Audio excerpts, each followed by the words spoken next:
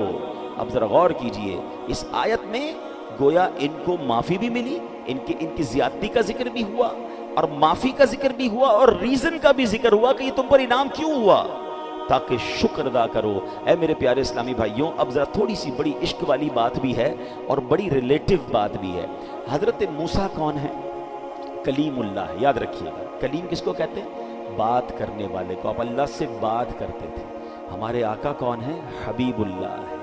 اللہ نے صرف بات نہ کی، اپنے حبیب کو اپنا دیدار بھی کرایا۔ اب ذرا سمجھیے گا کہ حضرت موسیٰ طور پر گئے، 40 دن اعتکاف کیا، تب آپ کو تورات عطا کی گئی۔ توجہ رکھیے گا، کہاں بلایا؟ کوہ طور پر بلایا، 40 دن کا اعتکاف کیا پہلے اور پھر تورات عطا کی گئی۔ بڑی شان ہے۔ مگر آؤ محبوب پاک علیہ الصلوۃ والسلام کی شان دیکھو، آپ غار حرا میں تشریف فرما تھے، آپ کو کہیں بلایا نہیں گیا، ٹھیک ہے، کہیں جانے کی زحمت نہیں فرمائی، بلکہ جبریل امین کو وہاں بھیجا جا محبوب موجود تھے اور وہی قرآن نازل ہونا شروع ہوا۔ بلکہ صرف یہی بس نہیں ہوا کہ غار حرا میں جب جب آتے قرآن نازل ہوتا، اللہ اکبر، محبوب پاک مکے میں ہیں، قرآن مکے میں نازل ہوتا، آقا مدینے میں ہیں، قرآن مدینے میں نازل ہوتا، نبی پاک سفر میں ہیں، قرآن وہی نازل ہوتا، اللہ اکبر، آقا نبی پاک علیہ السلام طائف میں ہیں، قرآن طائف میں نازل ہوا، آقا علیہ الصلوۃ والسلام بستر میں ہیں، قرآن بستر میں نازل ہو رہا ہے۔ فرق دیکھیے، طالب اور مطلوب کا فرق دیکھیے۔ حضرت موسیٰ علیہ السلام طالب تھے، اللہ کے حبیب علیہ الصلوۃ والسلام مطلوب ہیں۔ محبوب کو زحمت نہیں دی گئی بلکہ وہیں پہنچایا گیا۔ اور سمجھیے گا، حضرت موسیٰ علیہ السلام نے جب اللہ سے باتیں کرتے تھے نا، تو دل میں یقیناً تمنا جاگتی ہے کہ جس سے بات ہو اور رسپیکٹ بھی ہو، محبت بھی ہو، تو اب اسے دیکھنے کو جی چاہتا ہے۔ تو حضرت موسیٰ نے اللہ کی بارگاہ میں عرض کی، مولا میں تیرا دیدار کرنا چاہتا ہوں۔ ارشاد ہوا، لن ترانی، اے موسیٰ تم مجھے نہیں دیکھ سکو گے۔ ریکویسٹ کی تو فرمایا، اب ایک پہاڑ پر اپنی تجلی رب نے نازل فرمائی۔ اب جب اس پہاڑ پر اللہ کا دیدار نہیں تھا، رب کے نور کی ایک تجلی تھی، حضرت موسیٰ اس تجلی کی تاب نہ لا سکے، بے ہوش ہو گئے۔ ذرا سمجھیے گا، حضرت موسیٰ نے ریکویسٹ کی، منع ہو گیا، تجلی نازل ہوئی، اب بے ہوش ہو گئے۔ اور ادھر نبی پاک آرام کر رہے تھے ام ہانی رضی اللہ تعالیٰ عنہ کے گھر پر، اور جبریل امین آ کر عرض کرتے ہیں کہ حضور رب آپ کو بلا رہا ہے۔ یہاں ریکویسٹ ہے اور وہاں خود بلایا جا رہا ہے۔ یہاں بے ہوش ہو گئے ہیں اور وہاں میرے آقا اپنے سر کی آنکھوں سے رب کا دیدار بھی کر رہے ہیں، اللہ سے باتیں بھی کر رہے ہیں۔ خلیل اور حبیب کا فرق سمجھیے۔ یہ شعر آپ نے کئی بار صلاۃ و سلام میں سنا ہوگا، آج دوبارہ سنیں اور ایمان تازہ کریں کہ فرق قصہ طور و معراج سمجھے کوئی۔ try to understand the difference between Tur and Mi'raj. قصہ تور و معراج سمجھے کوئی، فرق مطلوب و طالب کا دیکھے کوئی بے ہوش جلووں میں گم ہے کوئی، کس کو دیکھا یہ موسیٰ سے پوچھے کوئی، آنکھ والوں کی ہمت پہ لاکھوں سلام۔ تو ہمارے آقا کی شان اتنی براء الورا ہے، اور اس قرآنی واقعے سے بھی پتہ چل رہا ہے کہ 40 دن اعتکاف کروانے کے بعد کوہ طور پر بلا کر تورات دی جا رہی ہے، اور محبوب پاک جہاں جہاں جا رہے ہیں قرآن وہاں وہاں ان کے پاس آ کر جبریل امین پہنچا رہے ہیں، وہیں نازل ہو رہا ہے۔ جبھی تو آپ سنتے مکی صورت ہے، مدنی صورت ہے، ارے آقا مکے میں تھے تو قرآن مکے میں آیا، جب نبی پاک مدینے میں ہے تو قرآن لے کر جبریل وہاں آ رہے ہیں۔ اللہ اکبر، یہ شان ہے نبی پاک علیہ الصلوۃ والسلام کی۔ اب یہاں ایک اور بات سمجھنی ہے کہ 40 دن کا گیپ آیا نا حضرت موسیٰ اور اپنی قوم کے درمیان، قوم شرک میں گرفتار ہو گئی، بچڑا بنایا اور پوجنے لگ گئی۔ فرق دیکھیں اس امت اور اس امت میں، نبی پاک ظاہری طور پر 1400 سال سے زیادہ وقت گزر چکا ہے، ہم سے پردہ فرما چکے ہیں ظاہری طور پر، مگر یہ امت توحید پر قائم ہے، یہ امت شرک پر نہیں گئی۔ یہ کتنی بڑی شان ہے اس امت کی، اور سرکار دو عالم علیہ الصلوۃ والسلام نے بھی سبحان اللہ 1400 سال پہلے گارنٹی دی تھی۔ آپ فرماتے ہیں وَإِنِّي وَاللَّهِ مَا أَخَافُ عَلَيْكُمْ أَن تُشْرِكُوا بَعْدِي، بے شک اللہ کی قسم، بخاری کی حدیث ہے، اللہ پاک کی قسم میں تمہارے متعلق یہ خوف نہیں رکھتا کہ میرے بعد تم شرک میں مبتلا ہو جاؤ گے۔ اللہ اکبر، گویا نبی پاک بھی جانتے تھے اور برائیاں بہت ساری میری امت میں ہو سکتی ہیں، مگر اجتماعی طور پر میری امت شرک میں گرفتار نہیں ہوگی۔ اب ذرا توحید پرستی کی میں آپ کو ایک مثال دیتا ہوں، ٹھیک ہے؟ داتا گنج بخش، امید ہے آپ مزار پر گئے ہوں گے، بہت دنیا جاتی ہے اور دنیا بھر کے لوگ آتے ہیں، لوگ بڑا ادب کرتے ہیں۔ حضرت داتا گنج بخش علی حجویری رحمۃ اللہ تعالی علیہ کا بڑے ادب سے حاضری دیتے ہیں۔ حاضری دے کر بعض اوقات ہم نے دیکھا کہ کچھ لوگ فاتحہ پڑھ کے جب ادب سے جاتے ہیں تو پیچھے الٹے قدم ہو جاتے ہیں، مگر جب وہاں نماز کا وقت ہوتا ہے، جنہوں نے نماز پڑھی ہوگی انہیں دیکھا ہوگا کہ اللہ کی شان ہے، وہ مسجد کی سسٹم ایسا ہے کہ جب آپ داتا گنج مزار پہ جائیں تو جب جماعت کھڑی ہوگی نا تو سارے لوگ ایسے جماعت پڑھیں گے کہ سب کی پیٹھ مزار شریف کی طرف ہوگی۔ یہ کیسی توحید پرستی کی شاندار مثال ہے کہ یقیناً ہم داتا حضور سے محبت کرتے ہیں، اللہ کے بہت بڑے ولی ہیں، مگر ان کو اللہ نہیں مانتے، عبادت نہیں کرتے۔ جب عبادت کی باری آتی ہے تو جن اللہ کی بارگاہ میں قبلہ کعبے کی طرف سجدہ کرتے ہیں، اور بے شک وہاں داتا حضور کے مزار کو پیٹھ ہو رہی ہوتی ہے۔ یہ توحید پرستی کی مثال ہے، اور نبی پاک کی اس عظیم حدیث کا جو منظر ہے کہ اللہ کے حبیب علیہ السلام نے دوبارہ سنے، کچھ لوگ کنفیوژن پھیلاتے ہیں۔ اللہ کے نبی علیہ الصلوۃ والسلام نے فرمایا، بخاری کی حدیث، وَإِنِّي وَاللَّهِ مَا أَخَافُ عَلَيْكُمْ أَن تُشْرِكُوا بَعْدِي، میں اللہ پاک کی قسم، فرماتے ہیں اللہ کی قسم میں تمہارے متعلق یہ خوف نہیں رکھتا کہ میرے بعد تم شرک میں مبتلا ہو جاؤ گے، تو یہ امت شرک میں مبتلا نہیں ہوگی۔ ایک اور بڑا خوبصورت واقعہ، امام حسن مجتبیٰ اپنے والد مولا علی سے پوچھتے ہیں، بابا جان آپ کو مجھ سے محبت ہے؟ فرمایا بالکل ہے۔ کہتے ہیں کہ آپ کو حسین سے بھی محبت ہے؟ کہا بالکل حسین سے بھی محبت ہے۔ کیا امی جان بی بی فاطمہ سے بھی محبت ہے؟ کہا بالکل محبت ہے۔ کہا رسول پاک علیہ الصلوۃ والسلام سے؟ کہا ان سے بھی بہت محبت ہے۔ تو کہا کہ اللہ پاک سے بھی محبت ہے؟ کہا بالکل اللہ سے بھی محبت ہے۔ تو بیٹے تھے، کہتے ہیں کہ ایک دل میں اتنی ساری محبتیں کیسے جمع ہو سکتی ہیں؟ آپ تو سب سے ہی محبت کرتے ہیں، بچپن کے سوال تو اور ہوتے ہیں نا، مگر ہمارے لیے کتنی بڑی تربیت ہو گئی۔ مولا علی شیر خدا نے اس کا جواب کتنا پیارا دیا۔ آپ نے فرمایا کہ آپ خود تو باب المدینۃ العلم ہے نا، آپ تو نبی پاک فرماتے ہیں کہ میں علم کا شہر ہوں، علی اس کا دروازہ ہے۔ تو مولا علی کا جواب تھا، اپنی شان کے لائق تھا، فرماتے بیٹا کیا تم دیکھتے نہیں جب نماز کا وقت ہو جاتا ہے میں تم سب سے الگ ہو کر اللہ کے حضور حاضر ہو جاتا ہوں، نماز پڑھنے لگ جاتا ہوں۔ یعنی محبت تو اصل ایک سے ہی ہے، باقی جو محبت ہیں وہ اسی محبت کی وجہ سے ہے۔ اصل محبت تو اللہ سے ہے، مگر اللہ والوں سے پیار کیوں ہے؟ وہ بھی اللہ کی وجہ سے ہے کہ وہ اللہ والے ہیں۔ کسی شخص سے محبت ہو، اس کے بچوں سے پیار نہیں ہو جاتا، اس کے رشتہ داروں سے پیار نہیں ہو جاتا، اللہ بلا تمثیل، اللہ کی کوئی اولاد نہیں ہے، مگر سمجھانے کے لیے اصل محبت مومن کو اللہ سے ہوتی ہے، مگر اللہ کے پیاروں سے بھی محبت، اللہ کے نبیوں سے بھی محبت، اللہ کے نبیوں کے صحابہ سے بھی محبت، اللہ کے نبیوں کے اہل بیت سے بھی محبت ہو جاتی ہے، اور اس کی وجہ یہی ہے کہ یہ اصل محبت اللہ کے لیے ہے۔ الحب فی اللہ والبغض فی اللہ، ہماری محبت بھی اللہ کے لیے، ہماری دشمنی بھی اللہ کے لیے ہونی چاہیے۔ ہمارا پرابلم یہ اور ہے، ہم محبت بھی دنیا کے لیے کرتے ہیں، ہم دشمنی بھی دنیا کے لیے کرتے ہیں۔ محبت کیوں دنیا کے لیے کرتے ہیں؟ یار اس سے پیسے مل جائیں گے، اس سے کام نکل آئے گا، اس سے دوستی کر لو کچھ ترقی مل جائے گی۔ دشمنی کیوں کرتے ہیں؟ اس نے مجھے تحفہ نہیں دیا، اس نے مجھے دعوت پہ نہیں بلایا، اس نے جناب ہمارا رشتہ تھا فلاں رشتہ توڑ دیا، اس لیے انتقام۔ تو یہ تو دنیا کے لیے محبت اور دنیا کے لیے لڑائی ہو گئی نا۔ مومن یہ نہیں ہوتا، مومن کی محبت بھی اللہ کے لیے، مجھے پیار اس لیے کہ میرے اللہ کا بندہ ہے، یہ کلمہ گو ہے، میرا مسلمان بھائی ہے، میرے نبی کا امتی ہے، یہ محبت کا معیار ہے۔ اور بغض کیوں ہے؟ یہ اللہ معاذ اللہ شرک کرتا ہے، یہ نبی پاک کا گستاخ ہے، یہ صحابہ کا گستاخ، یہ اہل بیت کا گستاخ، میں اس کو اپنا دوست، بے شک یہ مجھ پر کروڑوں روپے خرچ کیوں نہ کرے، جو اللہ اور اس کے رسول کا نہیں وہ ہمارا نہیں ہو سکتا، چاہے سگا رشتہ دار کیوں نہ ہو۔ یہ ہے البغض فی اللہ۔ کاش یہ بات سمجھ آ جائے۔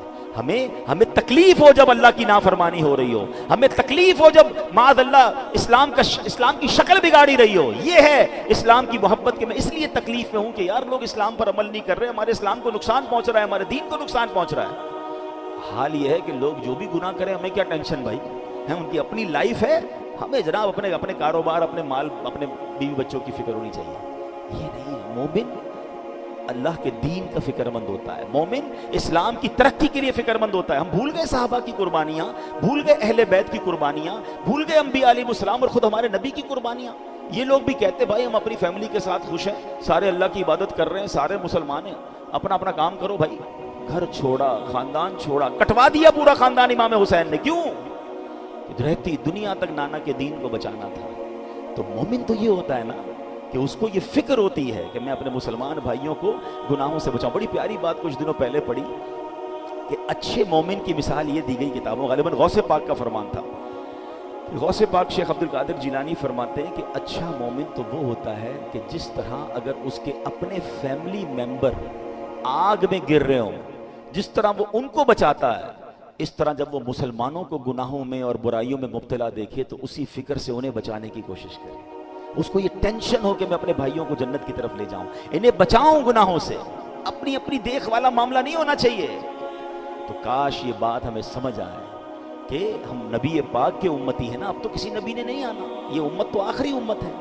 اب یہ ہماری ذمہ داری ہے کہ امر بالمعروف و نہی عن المنکر، نیکی کا حکم دینا، برائی سے روکنا، اپنی بھی اصلاح کرنی ہے، دوسروں کو بھی اصلاح کرنی ہے، اب خود بھی گناہوں سے بچنا ہے، دوسروں کو بھی بچانا ہے۔ جب یہ کوشش ذہن میں آ جائے گی تو انشاءاللہ ہم اللہ کے بتائے ہوئے، قرآن کے بتائے ہوئے طریقے پر عمل کرنے والے بن جائیں گے۔ سبحان اللہ۔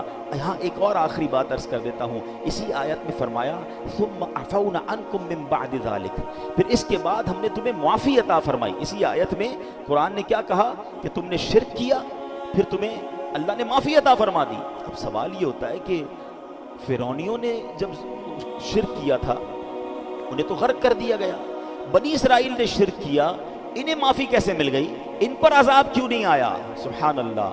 تو ارشاد ہوا لعلکم تشکرون، تاکہ تم شکر ادا کرو۔ گویا فرمایا جا رہا ہے کہ فرعونیوں کا بھی جرم یہی تھا، فرعونیوں نے تو ایک جیتے جاگتے بندے کو خدا مانا تھا، تم نے تو بچڑے کو خدا مان لیا، مگر ان کے اندر شکر کی اہلیت نہیں تھی۔ اللہ جانتا ہے کہ تمہارے اندر شکر کی اہلیت ہے، تمہیں شکر کا موقع دیا جا رہا ہے، اللہ کا شکر بجا لاؤ، اللہ کی فرما برداری میں مصروف ہو جاؤ۔ تو پتہ کیا چلا؟ اب the crunch of this whole story کیا ہے کہ عذاب کا ایک سبب ناشکری ہے۔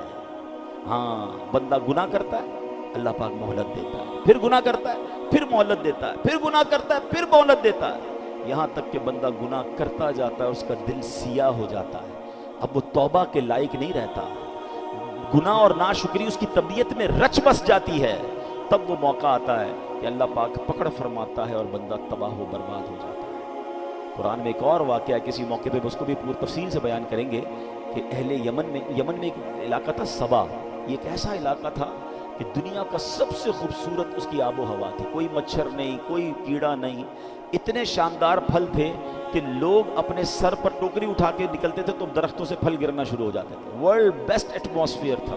آج لوگ کہتے ہیں نا فلاں کنٹری کی ہوا سب سے اچھی ہے، ایٹماسفیئر اچھا ہے، وہ ایسی ہوا تھی کہ اس کے اندر سے کوئی گزرتا تھا تو صحت مند ہو جاتا تھا. مگر وہ قوم ناشکری کرنے لگی، کفر کرنے لگی. 13 نبی بھیجے گئے اس قوم پر، وہ قوم نے نہیں مانی بات، ناشکری کرتے تھے. کہتے ہیں ہماری یہ ساری اللہ نے تھوڑی دی ہے، تو ہم نے ہمارے پاس یہ نعمت ہے، ہم نے بلڈ اپ کیا ہے. اللہ نے کیسے اس قوم کو تباہ کیا؟ چوہے بھیجے. اتنی بڑی قوم، اتنا بڑا کام تھا. ان کے پاس ایک نہر تھی جہاں سے پانی وہ لیتے تھے، ایک بند باندھا تھا. چوہے گئے، اس بند کو کاٹا، ایسا سیلاب آیا کہ ان کے تمام باغات، تمام گھر، سب کچھ غرق ہو گیا. پتا چلا کہ ناشکری کرنے پر اللہ عذاب دیتا ہے. کاش یہ بات سمجھ آ جائے، اور شکر کرنے پر اور دیتا ہے. کمال دیکھیں، نعمت بھی خود دے رہا ہے، عطائیں بھی خود کر رہا ہے. ہمیں صرف کیا کرنا ہے؟ شکر بجا لانا ہے. شکر کریں گے ملٹی پلائی ہونا شروع ہو جائے گا، بڑھنا شروع ہو جائے گا. خود قرآن میں فرمایا لَإِن شَكَرْتُمْ لَأَزِيدَنَّكُمْ، تم میرا شکر ادا کرو میں تمہیں اور عطا کروں.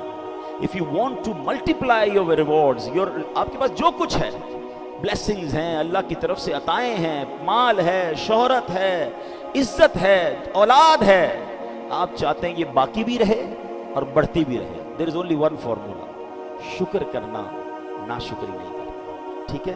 اور شکر زبان سے بھی کرنا ہے اور اعمال سے بھی کرنا ہے.